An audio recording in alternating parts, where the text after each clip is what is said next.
सुरेश के दो बेटे थे, भीरू और धीरू।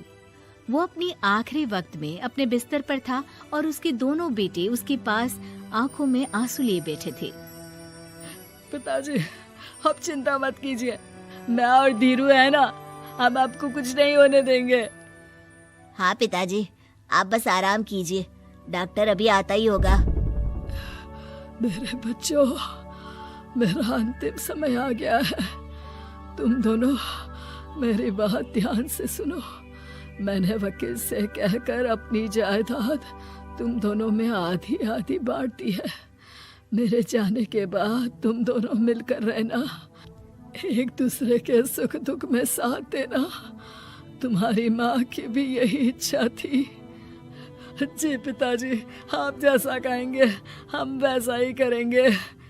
जी पिताजी, आप जैसा कहेंगे हम वैसा ही करेंगे। और सुरेश उन्हें छोड़कर चला जाता है।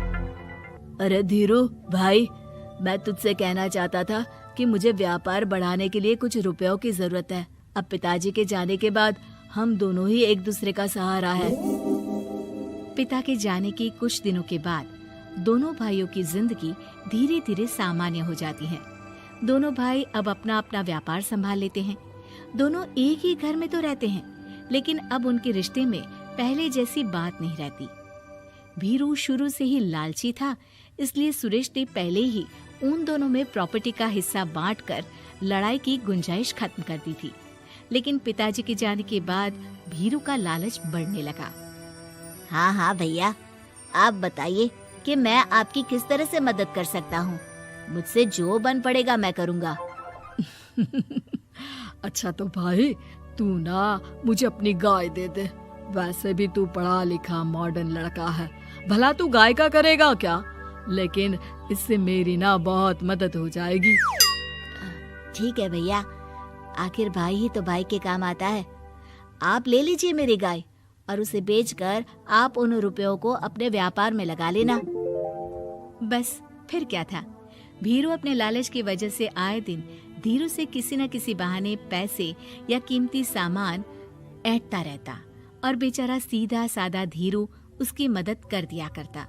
इसी तरह 2 साल बीत जाते हैं और दोनों भाई शादी कर लेते हैं। शादी होने के साथ ही अपनी बीवी के कहने पर भीरू अपना हिस्सा अलग कर लेता है। अब दोनों भाई अलग अलग रहने लगते हैं। अरे साधना, ये देखो, मैंने आज ही एक बड़ी डील साइन की है। ये शहर का सबसे बड़ी फैक्ट्री का मालिक है। इसके साथ व्यापार करके मेरे व्यापार में दिन दुनी रात चौगुनी तरक्की होगी। लेकिन इसकी बस एक ही शर्त है, अगर इसे हर हफ्ते सामान की पेमेंट नहीं दूंगा तो मुझे इसे जुर्माने के तौर पर बहुत बड़ी रकम देनी होगी। ये तो बड़ी ही चिंता की बात लगती है जी। अरे चिंता कैसी, मैंने पहले ही हिसाब लगा लिया है। मैं इसे हर हफ्ते पेमेंट भी दूंगा और एडवांस पे ऑर्डर भी, तो फिर चिंता काहे की। पास से गुजर रहा भीरू उन दोनों की सारी बातें सुन लेता है और फिर, अरे राधा, सुनती हो? उस धीरू ने आज एक बहुत बड़ी डील साइन की है। ये सुनकर ना मुझे बहुत बुरा लग रहा है। भीरू उसे सारी बात बताता है। तो ऐसे हाथ पे हाथ रख के गुस्सा करने से क्या होने वाला है? आप तो उस डील की कमजोर कड़ी जानते ही हैं, तो मारिए हथौड़ा। अगले दिन धीरू के घर में चोरी होती है और उसमें उसके वो रुपए भी चले जाते हैं जो धीरू डील के मुताबिक क्लाइंट को देने वाला था। फिर शर्त के हिसाब से धीरू को जुर्माने की रकम देने के लिए अपना घर गिरवी रखना पड़ता है और उसका व्यापार भी बंद हो जाता है। सुनिए जी, आप दिल छोटा मत कीजिए। आप कोई ऐसा बिजनेस कीजिए जिसे आप जल्दी से जमा सके और कम पैसों से भी शुरू कर सके। आप फल सब्जियों का व्यापार शुरू कीजिए। तुम ठीक कहती हो, मैं कल से ही मंडी जाकर सब जानकारी लेकर आता हूँ। उधर भीरू और राधा धीरू की बर्बादी की खुशियां मनाने में लग जाते हैं और इधर धीरू खूब मेहनत करके फिर से अपनी आर्थिक हालात पटरी पर ले आता है। लेकिन फिर एक दिन, अजी सुनती हो, तुम यहाँ पर उसके बर्बाद होने की गलत फहमी में खुश हुए जा रहे थे और तुम्हारे भाई का फल सब्जियों का व्यापार बड़ा अच्छा चल निकला है। मैं अभी बाजार में उसकी दुकान देख कर आ रही हूँ। अरे भीड़ लगी हुई थी वहां तो। तो फिर जल्दी से अपने खुराफाती दिमाग से कोई आइडिया निकालो इस मुसीबत का। आइडिया तो बहुत अच्छा है मेरे दिमाग में। अपने भाई से कह के इसके गोदाम में चूहे डलवा दूंगी, फिर देखना नजारा। राधा की चालाकी से धीरू का ये काम भी ठप हो जाता है।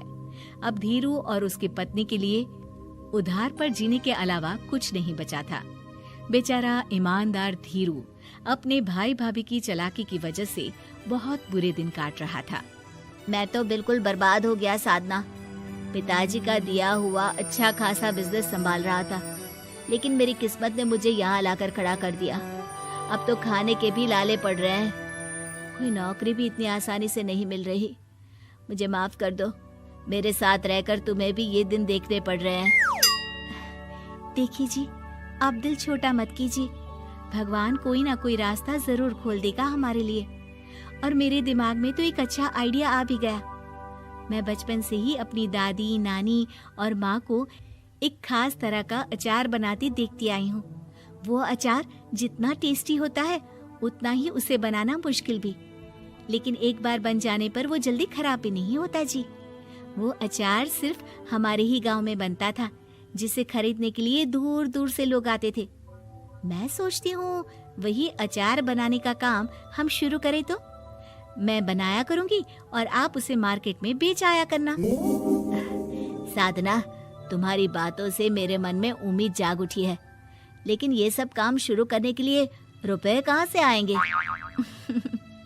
ए जी, मेरी ये कंगन किस दिन काम आएंगी? आप इन्हें गिरवी रखवा लो और जब पैसे आ जाएं तो इन्हें छुड़वा लेना। साधना बाजार जाकर अचार बनाने का सामान लेकर आती है। फिर घर आकर सारे खिड़की दरवाजे बंद करके अचार बनाती है और धीरू उस अचार को पैक करने में साधना की मदद करता है और अगले दिन बाजार में बेच भी आता है। शुरू में सिर्फ 10 बोतल अचार ही बन पाता है, लेकिन उसे बेचकर हुए मुनाफे से अचार की बोतलें 10 से 50 और फिर 1000 और 10,000 हो जाती है। अब धीरू को अपने काम में मदद के लिए कुछ लोगों को भी काम पे रखना पड़ता है, लेकिन अचार अब भी साधना ही बनाती है और अपनी रेसिपी का सीक्रेट बनाए रखती है। अब देखते ही देखते धीरू साधना ब्रांड अचार आसपास के कई शहरों में मशहूर हो जाता है और धीरू के दिन एक बार फिर बदलते हैं। धीरू के पास अब भीरू से दुगना बड़ा घर, गाड़ी, धन, अचार की कई फैक्ट्रीज और नौकर चाकर होते हैं। धीरू की इतनी तरक्की देखकर भीरू और राधा बुरी तरह से जल भुन जाते हैं, लेकिन अब उनके खिलाफ उनकी कोई चाल कामयाब नहीं होती। सुनिए जी, मैं ना कहती थी कि आप हिम्मत रखिए, एक दिन भगवान हमारे रास्ते जरूर खोल देगा। और देखिए जी, आज हम कहां से कहां आ गए। ये सब तुम्हारे फौलाद जैसे मजबूत मन की वजह से हो पाया है साधना, वरना एक समय मैं तो हिम्मत ही हार चुका था। तुमने न सिर्फ मेरा हौसला बढ़ाया बल्कि बिजनेस में मेरा साथ भी दिया। जहाँ एक तरफ धीरू और साधना अपनी मेहनत और हौसले से बहुत तरक्की कर चुके थे, वहीं दूसरी तरफ भीरू और राधा के लालच और धोखेबाजी की वजह से वो इनकम टैक्स वालों की नजरों में आ चुके थे। भीरू के एक घर पर इनकम टैक्स वालों का छापा पड़ता है और भीरू को काला धन जमा करने के आरोप में जेल जाना पड़ता है। लंबी चौड़ी बहू। ये प्रेम कहानी शुरू होती है दिल्ली से नोएडा जाने वाली बस में। जिस बस में सवारी कर रहा होता है पराग और उस बस की कंडक्टर होती है अनुराधा। ओके, टिकट दिखाओ, टिकट टिकट। चाचा का प्लेन नहीं चल रहा है यहाँ तेरा, जिसमें फ्री में सवारी कर रहा है। हिसाब देना होता है हम लोगों को सरकार को। निकाल पैसे, चल। पराग दूर से अनुराधा को देखता है। अरे यार, कितनी धाकड़ लड़की है, मजाल है कोई कुछ बोल दे। कितनी समझदार और कितनी कॉन्फिडेंट। आज से मैं तो इसी बस में घर जाया करूंगा। अब क्या था, भले पराग को घर जाने के लिए 10 बस छोड़नी पड़े, भले 20 किलोमीटर की यात्रा खड़े होकर पूरी करनी पड़े, लेकिन आने जाने का सिलसिला वो अनु की बस पर ही करता। एक दिन, ओह क्या करता है तू? हाँ, मैं नोटिस करती हूँ, देखता रहता है मुझे जब देखो तब। हाँ, वो मैं तुम्हें पसंद करता हूँ और शादी भी तुम्ही से करूंगा। हैं?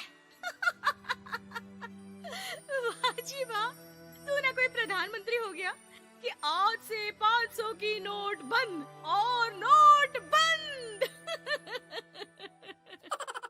ना जी ना, इतनी तो नहीं चलती, लेकिन हाँ, तुम्हें प्यार करता हूँ।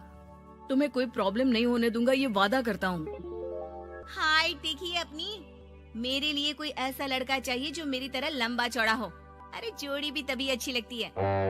जरूरी नहीं है, जो आपको खुश रखे, आपकी इमोशंस को समझे और आपसे बहुत सारा प्यार करे, जोड़ी तो उसी के साथ अच्छी लगती है। फिर क्या था, हीरोइन को हीरो से प्यार हो जाता है और दोनों शादी कर लेते हैं। शादी के बाद देख, अब तो इस घर की बहू है, अगर समझ गई है तो ये कंडक्टर वाली ड्रेस पहनकर घर से निकलने की जरूरत नहीं है। पराग अच्छा कमाता है तो तेरी नौकरी की भी जरूरत नहीं है हम लोगों को। अरे कैसी बात कर रही है माँ जी, यूँ कोई सरकारी नौकरी छोड़ता है क्या? और जब मेरी नौकरी लगी थी, मेरी अम्मा कितनी खुश हुई थी पता है। मैं तो नौकरी करूंगी। अरे नौकरी करेगी तो डंडे से मारूंगी, और हाँ, जो निकली घर से बाहर ना तो हाथ पैर तोड़ दूंगी और घर से बाहर निकाल दूंगी, देख लेना। अनु को समझ में नहीं आता कि वो सास को कैसे समझाए कि सरकारी नौकरी लगना आसान बात नहीं होती, और उसने इस नौकरी को पाने के लिए कितनी हार्ड वर्क की थी। रात को अनु पराग से बात करती है। देखो पराग, मैं नौकरी करना चाहती हूँ। मुझे नहीं पता था कि तुम्हारी माँ को मेरी नौकरी से प्रॉब्लम होगी, वरना ऐसी बात नहीं है, मैं माँ को समझाता हूँ। अगले रोज, देखो माँ, महंगाई का जमाना है और मेरी प्राइवेट नौकरी है, आज है कल का पता नहीं। वैसे भी अनु की सैलरी मेरी सैलरी के बराबर है। अगर ये भी नौकरी करेगी तो हम लोगों को जिंदगी जीने में आसान हो जाएगी ना। सास को बेटे की बात समझ में आती है और वो अनु की नौकरी के लिए मान जाती है। अगले रोज, बेटा बहू, तुम लोगों को लेकर मुझे कुल देवी के दर्शन के लिए जाना है, तो रविवार को दोनों सुबह ही तैयार हो जाना। अगले रोज दोनों तैयार हो जाते हैं और कुल देवी के मंदिर पहुंच जाते हैं। क्या संतोषी बहन, ये कैसी बहू ले आई हो? बहू बेटा लग रही है और बेटा बहू। अरे कोई पहलवानी लड़ानी थी क्या, जो इतनी लंबी चौड़ी बहू ले आई? अब क्या बताए पंडित जी, जो बेटे ने पसंद किया हमने उसे हाँ कर दी। अब बेटा जाने और उसका परिवार, और ये तो बस कंडक्टर की नौकरी करती है इंटरस्टेट। और सच्ची, वाह वाह वाह, यह तो बड़ी बात है संतोषी। तुम तो किस्मत वाली निकली जो सरकारी नौकरी की बहू ले आई।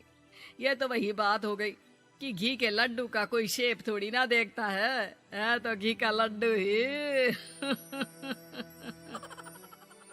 सास को बहू की तारीफ सुनकर बिल्कुल अच्छा नहीं लगता। वो जल्दी से पूजा पाठ करवाकर उन लोगों को घर ले आती है। एक रोज, संतोषी बहन, तुम लोगों का घर बड़ा अजीब सा लगता है। भाई साहब बहन जी, और बहन जी भाई साहब जैसी। अरे बस किया कर, सरकारी नौकरी देखी तो हाँ बोल दिया, और इतना भी क्या, पैसे की चिंता। चलती हूँ, खाना बनाना है। क्यों, बहू नहीं बनाती क्या खाना? अरे नहीं, वो तो नौकरी करने जाती है ना, तो उसके आने से पहले खाना बना देना पड़ता है, वरना पता है ना आजकल की लड़कियों की ज़बान कितनी लंबी होती है। तेरी बहू की तो कुर्सी तोड़ने वाली नौकरी है, यहाँ बैठती है जैसे उठकर ऑफिस में बैठ जाती है, फिर क्यों थक जाती है कि खाना भी नहीं बना पाती। मेरी बहू भले कंडक्टर है, लंबी चौड़ी, लेकिन बता रही हूँ सारा दिन सवारी से मत्था पच्ची करती है, लेकिन मजाल है शादी के बाद एक दिन भी मुझे किचन में जाने दिया हो ना जी ना। दोनों पड़ोसन वहाँ से चली जाती है। सास बाजार जाती है और एक ट्रेड मशीन ले आती है। अरे माँ जी, इस उम्र में आप घर पर जिम खोलेंगी? अरे तेरे लिए लाई हूँ, रोज चलाकर 2 घंटे इस पर पतली हो जाएगी, और खाना कम खाया कर, जब देखो बकरी की तरह मुंह चलता रहता है तेरा। वाह जी वाह, एक ही तो शौक है खाना खाने का, वो भी रोक दो। हाँ, लेकिन सास तो सास थी, बहू के खाने से लेकर एक्सरसाइज सब का हिसाब किताब रखने लगती है। अरे मैं मोहल्ले वालों को बताकर रहूंगी कि मेरी बहू भी शिल्पा शेट्टी की तरह पतली हो सकती है। वही बहू बस में जब सवारी का टिकट काट रही होती है, उसे चक्कर आ जाता है और वो गिर जाती है। सवारी हैरान परेशान हो जाती है और ड्राइवर को वहाँ बुलाती है। अरे शहर नहीं थी हमारे कंडक्टर साहिबा, लेकिन जब से शादी हुई है बकरी बन गई है। सास को तो बस इनके खाने की ही लगी रहती है। ड्राइवर बस में बिठाकर बहू को घर छोड़ आता है और सास को कहता है, अरे पता है आपकी बहू कितनी धाकड़ है, किसी को बात करने से पहले 4 बार सोचना पड़ता है कि बोले या ना बोले, कहीं झापड़ ना पड़ जाए। और आप है कि इन्हें बकरी बनाने में लगी है। अरे चुप, निकल यहाँ से। मेरी बहू है, मैं इसे बकरी बनाऊं या फिर गीदड़, तुम्हें क्या पता लोग कैसा मजाक उड़ाते हैं कि बहू इनकी बस की कंडक्टर है। बोलो, मुझे कैसा लगता होगा? अरे काम तो काम होता है माँ जी, वो छोटा या बड़ा नहीं होता। खैर जैसी आपकी मर्जी, चलता हूँ मैं, नमस्ते। ड्राइवर वहाँ से चला जाता है। बहू ठीक हो जाती है। एक बार आधी रात को कोई संतोषी का दरवाजा खटखटाता है। अरे इतनी रात में कौन आ गया? मेरा घर है, कोई पुलिस स्टेशन की घंटी नहीं जो बजाए जा रहे हो। खोल रही हो दरवाजा। जैसे ही दरवाजा खुलता है, सामने वही पड़ोसन खड़ी होती है जो अनु की कुछ दिन पहले बुराई कर रही थी। मेरी बहू के पेट में दर्द हो रहा है, उसे जल्दी अस्पताल पहुंचाना जरूरी है। हाँ तो पहुंचाओ, और जल्दी लड्डू के साथ खुशखबरी भी सुना देना। हाँ, काहे हमारा दरवाजा पीट रही हो? अरे सुनो तो, अपनी बहू से कहो ना कि सरकारी बस को थोड़ी देर के लिए दरवाजे बुला ले। क्या है ना, कोई साधन नहीं है अस्पताल ले जाने के लिए। सास अनु को कहती है और अनु बस को बुलाकर पड़ोस वालों की मदद करती है, जिसके बाद पूरे मोहल्ले में अनु की तारीफ होने लगती है। सच में लंबी चौड़ी बहू के साथ साथ लंबा चौड़ा दिल भी है बहू का। लड़की बाज पड़ोसी। ये है मिस्टर मनसुख, उम्र 60 साल। वैसे तो इनकी उम्र है राम नाम जपने की, पर मनसुख दिन रात अलग अलग लड़कियों का नाम जपते रहते हैं। अरे लड़की सुन तो, तेरा नंबर क्या है? अंकल अभी तो आपका नंबर है, अर्थी बुक कर लो अपने लिए। अरे अभी तो मैं जवान हूँ लड़की, सफेद बालों पे मत जा। मनसुख राम को लड़कियां छेड़ने की गलत आदत थी। पत्नी बहुत पहले गुजर गई थी, जिसके बाद मनसुख खुले बैल की तरह हो गए। जहां दिखी नारी वहां लाइन मारी। मनसुख राम के पड़ोसी सोनी जी के यहाँ नई बहू आई। नाम था कल्याणी। अरे वाह बेटा कल्याणी, तेरे आते ही घर में खुशी खुशी हो गई है बेटा। अरे माँ जी, जलेबी खाओ, बात मत करो, बोलने से खुशी को नजर ना लग जाए। जैसे मोहल्ले की हर लड़की पे मनसुख की नजर थी, वो कल्याणी को भी बुरी नजर से देखता है। एक दिन कल्याणी छत पे मिर्ची सुखाने जाती है। दूसरे छत पे खड़ा मनसुख गाना गाने लगता है।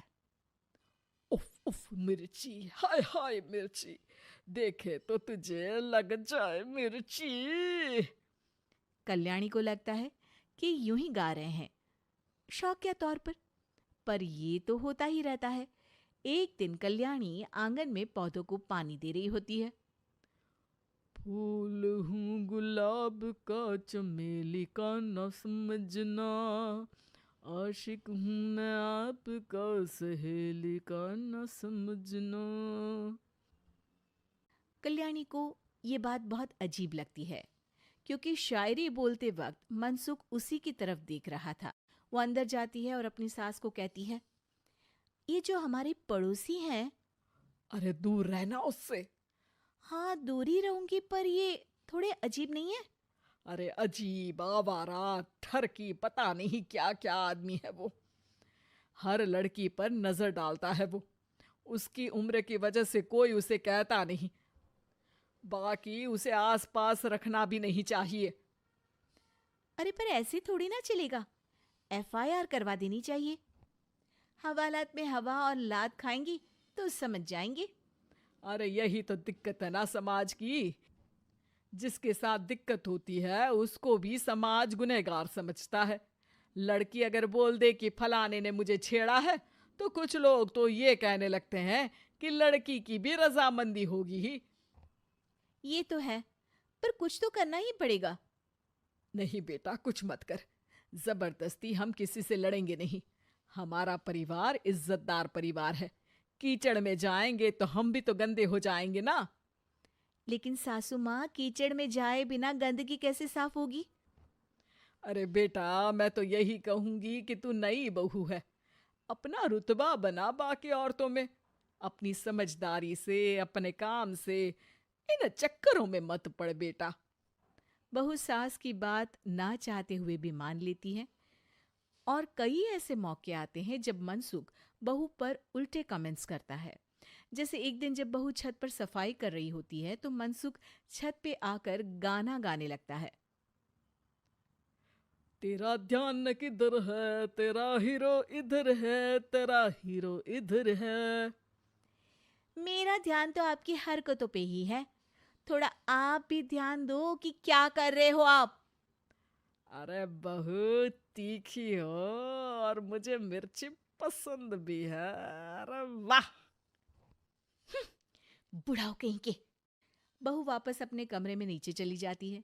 वो किसी को बताती नहीं है कि आज मनसुख ने उसे क्या कहा, ताकि घर में टेंशन ना हो। एक दिन बहू घर के बाहर रोड पर ठेले वाले से सब्जी खरीदने जाती है। भैया, प्याज के भाव कम करो ना, बिना प्याज काटे ही रुला दोगे वरना। तभी बहू की नजर मनसुख पर पड़ती है, जो वहां से गुजर रही एक लड़की को देखकर कहता है, शीशी भरी गुलाब की पत्थर पे फोड़ दूं, तेरे लिए तो जाने मन जीना भी छोड़ दूं। लड़की सहम जाती है। उसकी उम्र शायद 18-19 साल की रही होगी। बहू ने जब ये देखा कि मनसुख ने इतनी छोटी उम्र की लड़की को तंग किया है, तो वो घर में जाके अपने पति से कहती है, तुम्हारा पड़ोसी मनसुख। अरे बहुत नीच आदमी है। अरे कुछ करते क्यों नहीं उसका? अरे मैं क्या करूं? पड़ोस में गंदगी है, हटानी तो पड़ेगी ना। मेरा साथ दोगे? दूंगा, लेकिन करना क्या है? हम फंसेंगे तो नहीं ना? डरो मत, अच्छे काम करने से डरना नहीं चाहिए। उस दिन कल्याणी अच्छे से तैयार होती है और मनसुख के घर जाती है। अरे वाह, आज तो घर में चांद उतर आया है। आपकी शायरी, आपके गाने मुझे यहाँ खींच लाए।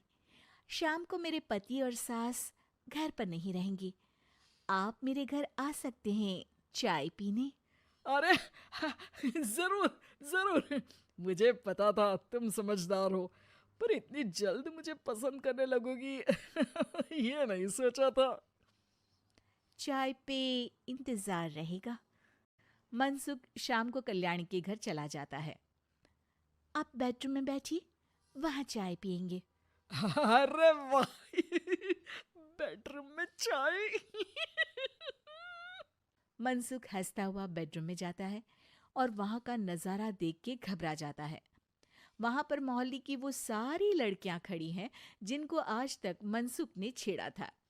कल्याणी भी बेडरूम में जाके दरवाजा अंदर से बंद कर लेती है।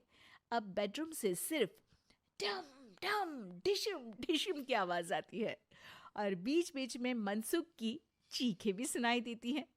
अरे माफ कर दो बिटिया, अरे नहीं नहीं नहीं, अरे डंडे से नहीं, अरे लग जाएगी। बेडरूम का दरवाजा खुलता है और मनसुख की हालत एक लुटे फटे कौवे जैसी हो जाती है। किए की सजा तो मिलनी ही थी आपको, लेकिन आपकी और आपसे ज्यादा हमारी इज्जत का भी ख्याल रखना था, इसलिए इस बार शांति से धर धर के धर ना किया हमने आपकी। अगर जरूरत पड़ी तो बाहर जुलूस भी निकाल सकते हैं। आप ऐसी गलती नहीं करूंगा, मुझे माफ कर दो। बहू मनसुख को बाहर छोड़ने जाती है। मनसुख अपने घर की तरफ बढ़ता है। वैसे आपको चाय कैसी लगी? मनसुख अपने दुखते गाल पे हाथ रख के कहता है, कड़क